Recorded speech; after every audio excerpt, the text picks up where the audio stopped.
Matt with Tips for Truckers over here. And then I had to add my coolant over here, and just wanted to give you a couple tips.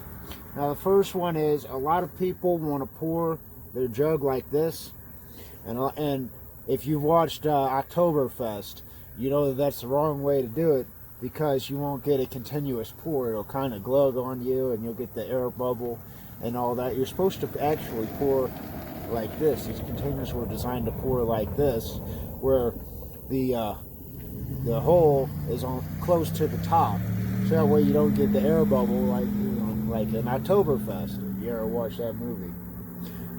But anyway, so yeah, I'm going to pour it at this angle. But another thing you notice, my coolant, always keep a spare gallon of coolant. But my coolant's red, and what's in the reservoir is red. Now, you have to use the same color coolant. Sometimes it's green, sometimes it's yellow if you live in real cold climates. Red's kind of in the middle. But the thing about the different colors is, so there's additives in here that work especially for your engine.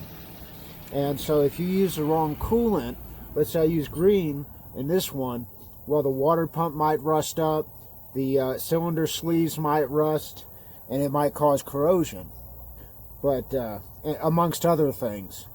Also, this red was designed to lubricate a little bit, whereas the green doesn't. But the green is fine for other engines. So red isn't always the best, yellow's not always the best, and green's not always the best. But you got to go with your manufacturer's specifications. Another thing, you got this minimum line. I mean, that's self-explanatory. But what I do is I usually just top it off all the way. And you see this is your overflow, and then this is I guess you'd call it your not reservoir, but I would call it a spit tank. So if you ever have any in this extra overflow here, you probably have a head gasket issue, because I mean, the coolant is just designed to come in here, and if you're getting blow by, it'll go all the way out in here, and if it's coming out this nozzle, you have some serious blow by.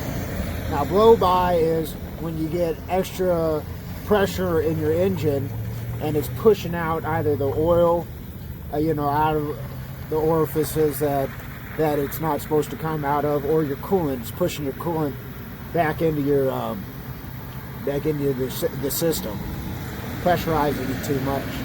Now, speaking of pressurizing, when you take off your coolant cap, it says on the top, do not take off when hot.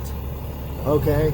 Even when it's not hot, still just crack it open and it'll go psss.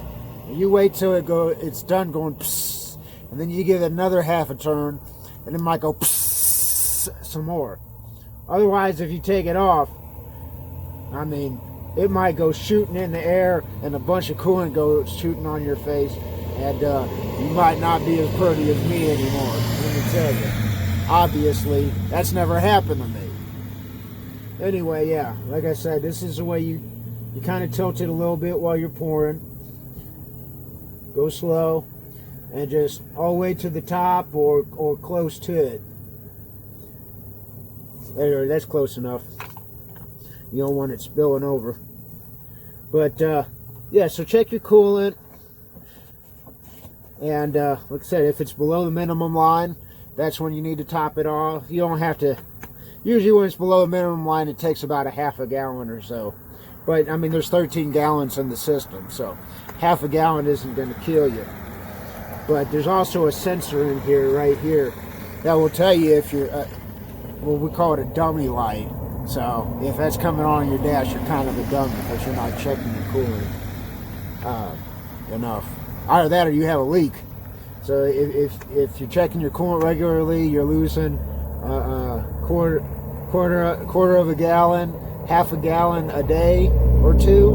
Yeah, you probably have a leak. But check your coolant and your oil. This is Matt with Tips for Truckers. Have a great day.